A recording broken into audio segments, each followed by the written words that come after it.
हे हाय, कसे आहात सगळे? गुड मॉर्निंग, शुभ सकाळ सगळ्यांना. आज बघा, आज मळब आली आहे नुसती. ॲक्च्युली 3-4 दिवस असंच वातावरण आहे आणि उष्ण गरम होतं आहे नुसतं. आज थोडाफार जरा थंडावा वाटतो आहे.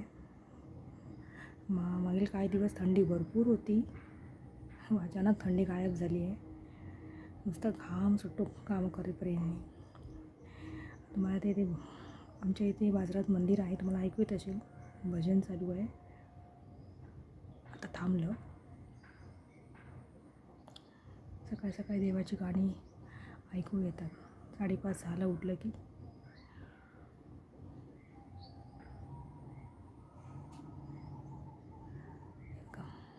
अशी मळबट आली आहे.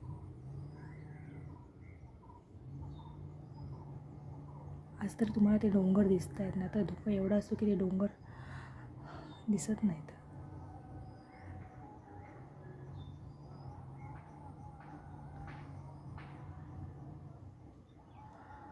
आज आहे संडे, तो आज आमच्याकडे स्पेशल आहे बांगड्याचं सार बनवणार आहे. दाखवते तुम्हाला मी कसं बनवायचं आहे ते. आज आमच्याकडे स्पेशल आहे बांगड्याचं सार. पद्धत तीच, काही वेगळं नाही आहे, पण मला वाटलं तुम्हाला दाखवावं असं म्हणून तुम्हाला दाखवते आहे व्हिडिओमध्ये. तुम्हाला जर आवडलाच व्हिडिओ तर लाईक करा, शेअर करा आणि सबस्क्राईब करा. तर चालू करूया. आता सारासाठी मी खोबरं, कांदा, लसूण, कोथिंबीर, टोमॅटो, कढीपत्ता फोडणीसाठी. इथे मी मिरची भिजत घातली आहे. त्यात धने आणि त्रिफळ घातले. त्रिफळ जरा जास्त घेतले कारण बांगडा हा मासा जरा हिरवा नसतो. तर हे बघा, हे आमचे मासे बांगडे. मग अशीच आमचे आमचे मिस्टर बाजारातून जाऊन घेऊन आलेत. मासे आज बाजारात काहीच नव्हते जास्त, मला सांगत होते. एवढे काही खास नव्हते मासे. मग ते म्हणाले की बांगडे आणू का? तुम्ही म्हटलं आणा, एक आपण सार करूया मस्तपैकी. आपलं मराठी माणसाचं काय, निदान जेवणापुरतं झालं, तोंडाला काय लागलं जरा असं एखादुखादा मासा तरी आपल्याला बस होतं. पण मासे, चिकन, मटण काही असो, हे नॉनव्हेजचा जेव्हा वार असतो हे थोडंफार तरी हवंच असतं आपल्याला. तर आता हे मी बराच चांगलं म्हणजे खूप व्यवस्थितपणे धुवून घेतले आहेत. कारण बांगडा ह्याला घाण भरपूर असते. तर मी आतून सगळं व्यवस्थित घाण काढून सगळं ते काळं जे असतं आतमध्ये सगळं व्यवस्थित करून मी चांगलं धुवून घेतलं आहे. आता त्याला मी मीठ आणि हळद लावणार आहे. त्याच्यात मी मीठ घालते.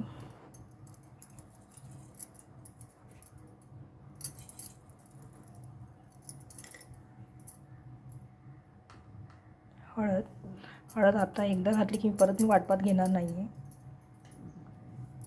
आता ह्याला आपण व्यवस्थित माशांना मिक्स करून घेऊया. आता ह्याला मी मीठ आणि हळद लावून ठेवलं आहे. आता हे 4 मासे मी बाजूला काढले आहेत भाजायसाठी, कारण आमच्यांना जरा भाजलेले मासे पण जरा आवडतात, म्हणून मी त्यांच्यासाठी फक्त 4 मासे बाजूला काढले आहेत. सार काय आम्ही रुदू, मी आणि ह्याचे पप्पा, आम्ही 3 माणसं, तर आम्हाला काही एवढं काही जास्त लागत नाही, म्हणून सारापुरतं मी एवढेच मासे घेतले आहेत. आता ह्याला आपण मसाला लावूया आणि मसाला लावून ठेवूया, कारण आपल्याला भाजायचे आहेत. तर आपण मॅरिनेट करूया माशांना मसाला टाकून. ह्याच्यात मी जरासं कॉर्नफ्लॉवर घेणार आहे माशांना, कारण कॉर्नफ्लॉवर लावून ठेवल्याने मासे नंतर भाजताना अशी कुरकुरीत मस्त एकमेकी होतात. सो कॉर्नफ्लॉवर घेणार आहे मी.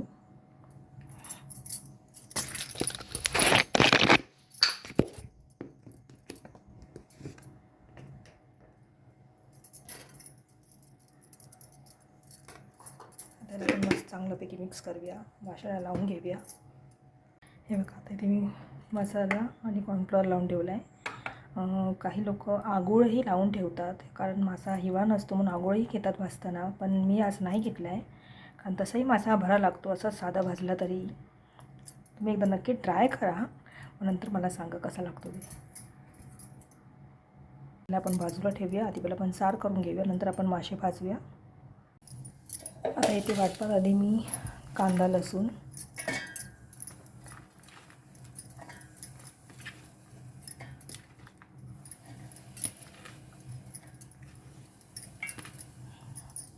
आमची मिरची पाण्यात भिजत घातलेली ती घेणार आहे. मिरची, धने आणि त्रिफळ.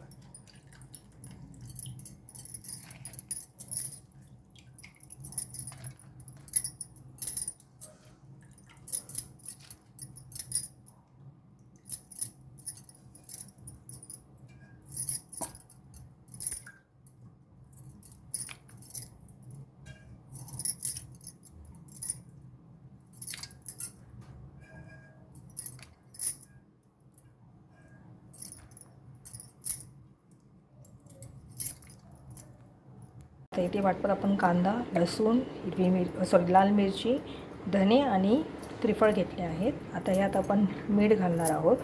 माशांना आपण मीठ लावलेलं, पण आता इव्हन वाटपात घेतानाही मीठ घेणार आहे.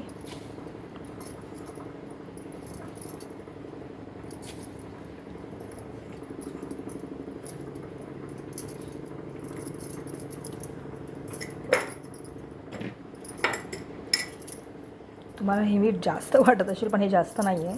माझा हा नेहमीप्रमाणेचं माप आहे. बघा, आता हे वाटप काढलं आहे मी, बारीक काढलं आहे वाटप. तुम्हाला त्याविषयी बोललेली मी की वाटप काढताना जरा बारीक काढा, कारण माशाच्या सारालाही चव बरी येते. आता ह्याच्याला थोडंसं मी भाजलेल्या माशांमध्ये घालणार आहे, चव बरी लागते माशांची.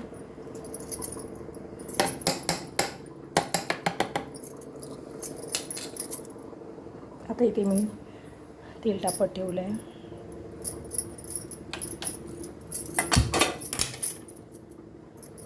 आता आपण फोडणी देऊया.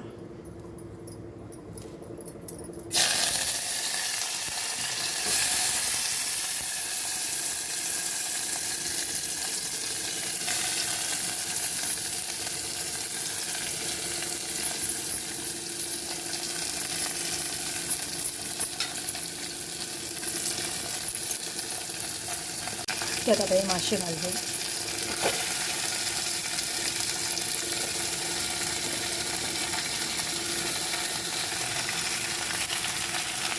हे मासे मी फोडणीत मस्तपैकी परतून घेतले आहेत. आता आपण यात वाटप घालूया.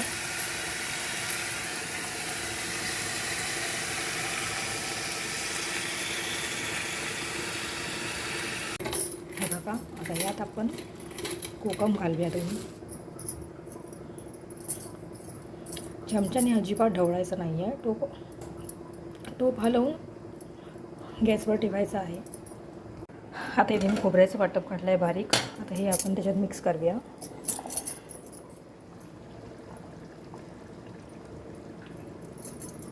त्याच्यात पाणी घालू आणि इथे रेडी आहे आपलं बांगड्याचं सार. आता ह्याला मस्तपैकी उकळ येऊ दे. हलक्यावर ढवळते. मासे सहसा हलक्यावर ढवळायचे असतात. खाली लागू म्हणून तसं जरा साईडने फक्त चमचा मारते. त्याला उखळ, मस्तपैकी उखळ रटामटा झालं पाहिजे सार. आता आपण मासे घेऊया भाजायला.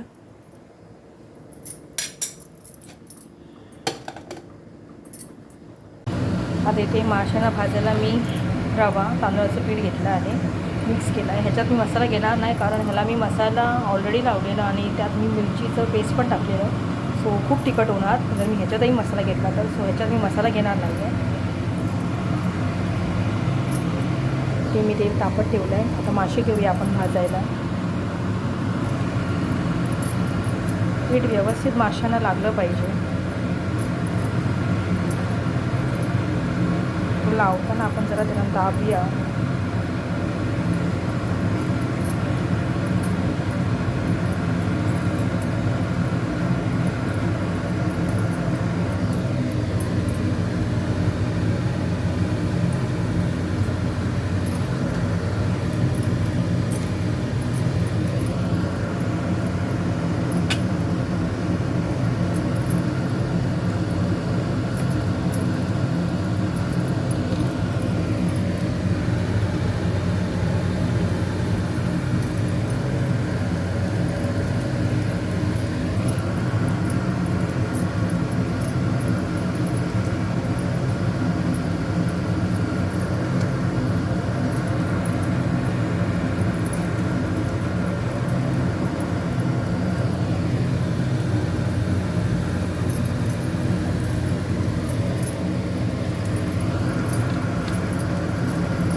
फ्राय करताना तेल जरा मी जास्तच घेते, कारण ते व्यवस्थित फ्राय होतात, एकदम कुरकुरीत होतात.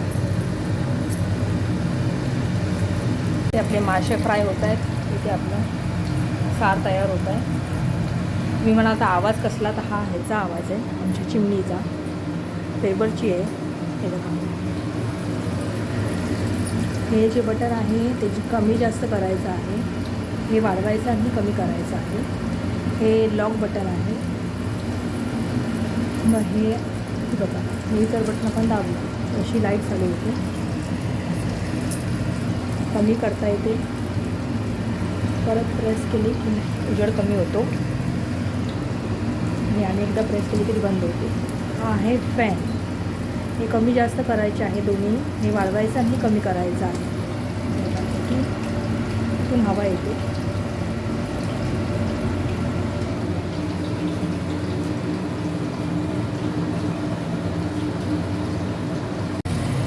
साराला मस्तपैकी उखळ येत आहे, बघू शकता तुम्ही.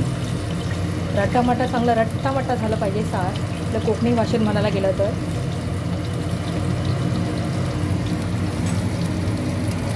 त्यात आपण मासे परतून घेऊया.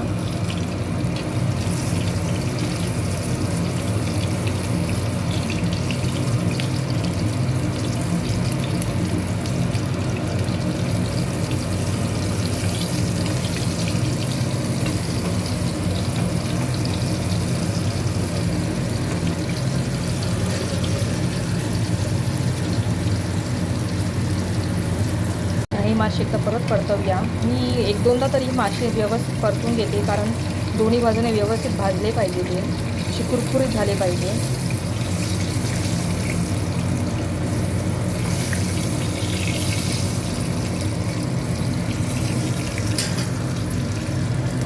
सार आपलं ऑलमोस्ट रेडी झालं आहे. हे बघा, इथे आपली माशी मस्तपैकी आता फ्राय झाले आहेत. आता गॅस घालवून टाकते. हे सारही आपलं तयार आहे.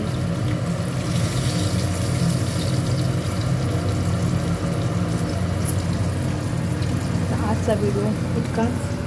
तुम्हाला आवडला असेल तर नक्की लाईक करा, शेअर करा आणि सबस्क्राईब करा. मला जेवढं काय काय येतं ते नक्की तुम्हाला मी दाखवायचा प्रयत्न करेन. आजसाठी एवढंच. सगळ्यांनी आपली काळजी घ्या, प्रवास व्यवस्थित करा. Have a good day. Bye. Take care.